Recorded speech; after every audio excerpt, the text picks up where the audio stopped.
মার্কিন যুক্তরাষ্ট্রের জবাব এসেছে শক্ত হাতে।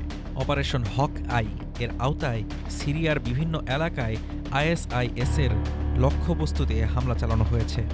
যুক্তরাষ্ট্রের কেন্দ্রীয় কমান্ড সেন্টকম জানাচ্ছে, সিরিয়ায় ৭০টিরও বেশি আইএসআইএস লক্ষ্যবস্তুতে মার্কিন ও জর্ডানীয় বাহিনী যৌথভাবে ১০০টিরও বেশি সঠিক নির্দেশিত অস্ত্র ব্যবহার করেছে।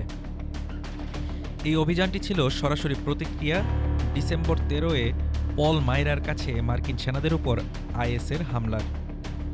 যুক্তরাষ্ট্রের যুদ্ধ বিষয়ক সচিব পিট হেগসেথ বলেন, এই অভিযান আইএস যোদ্ধা, অবকাঠামো এবং অস্ত্রভাণ্ডার নির্মূলের জন্য। এটি যুদ্ধের শুরু নয়, এটি প্রতিশোধের ঘোষণা। আমেরিকা কখনো ছাড় দেবে না, কখনো লড়াই থামাবে না।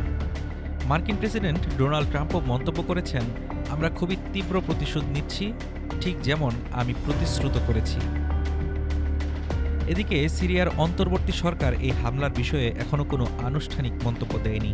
তারা গত নভেম্বরে আইএসের বিরুদ্ধে আন্তর্জাতিক জোটে যোগ দিয়েছিল। এই অভিযানটি ঘটল পল মাইরার কাছের হামলার এক সপ্তাহ পর, যেখানে মার্কিন সেনা, জোট বাহিনী এবং সিরিয়ার অভ্যন্তরীণ নিরাপত্তা দল আইএসের গুলিতে লক্ষ্যবস্তু হয়েছিল।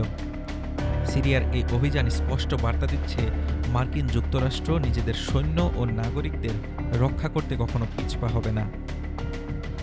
Desk report, Dhaka today.